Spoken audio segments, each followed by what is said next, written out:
Catus Maximus here. This happens to be a no-name, but there is a few different manufacturers that have made the stepped box wrenches, and these are probably the world's worst wrench. Could be known as a bolt stripping wrench.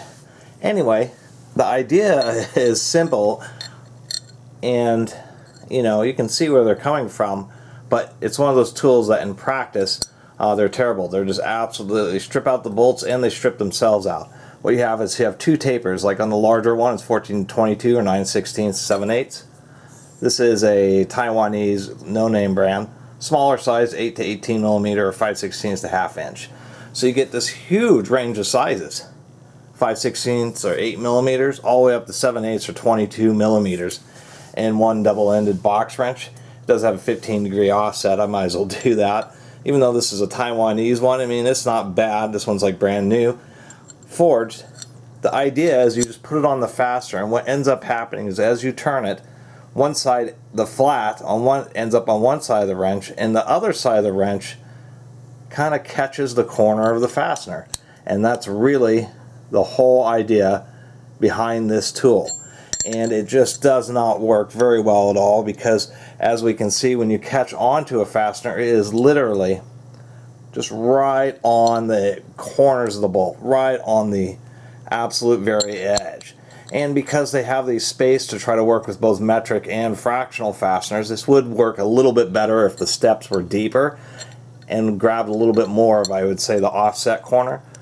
Otherwise, it's just absolutely terrible, because it just wants to slip. It will slip on one tooth, and it will end up in like a situation like this where the corner is in one of the grooves, and that's where it's supposed to hold. But this can only put in as much force as to remove an already loosened bolt. The problem, this is like what you would use. Maybe it's not even better than an adjustable wrench. It's not better than anything. It's because the way it holds on to that corner, if you put any force onto it, or any real amount of force, it's going to blow out the corner of the fastener. And it's putting a lot of stress on these pretty small teeth in the wrench, and those will wear out too. So you think, well, maybe you might take it after you break a fastener to kind of ratchet a bolt out.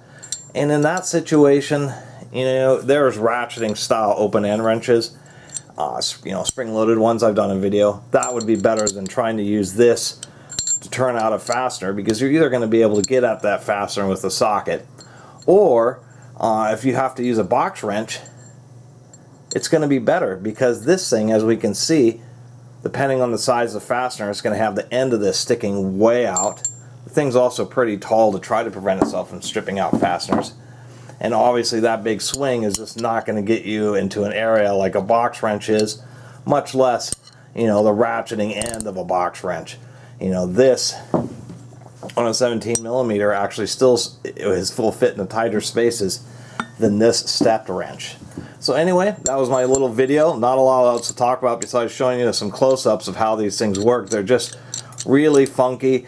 They're dangerous to use, because if somebody has one of these, you'll be promoted to use it on a bolt because you can't find the right socket or you don't have the right wrench. You're going to have quite a bit of force, and then this thing's going to give way, or the corner of the fastener is going to give way, and you're going to really bust your knuckles. So that's the other aspect. It's not only good at stripping out bolts, it's really good at busting knuckles too. So kind of an interesting idea. Unfortunately, this type of design really you need to sell multiple ones, and it would just need to be a set of multiple flats rather than all these teeth, and only be able to work with, like, say, 3 sizes in a space this big. The only way you could actually make it reasonable. And even in that situation, you have the other issues as you're working with larger fasteners and they get further out.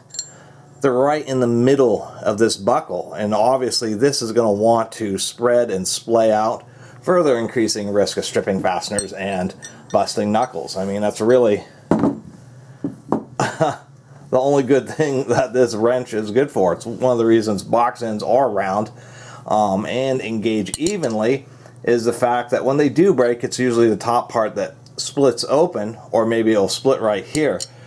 But nonetheless, it really has to cause the metal to break.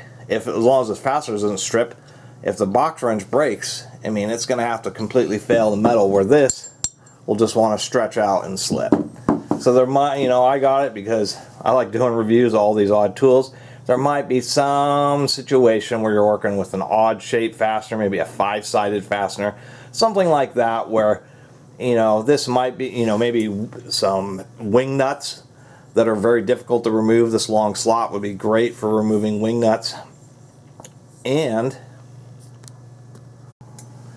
I was just realizing that maybe on square fasteners, due to the nature of the square versus the hex, that when you use this type of wrench in a square fastener, what can happen in this situation is, since there's only, you know, the angles are at 90 degrees to the V, is when it jams, we can see that if this were to slip, it would have to force these apart because it's going to get wider as you turn.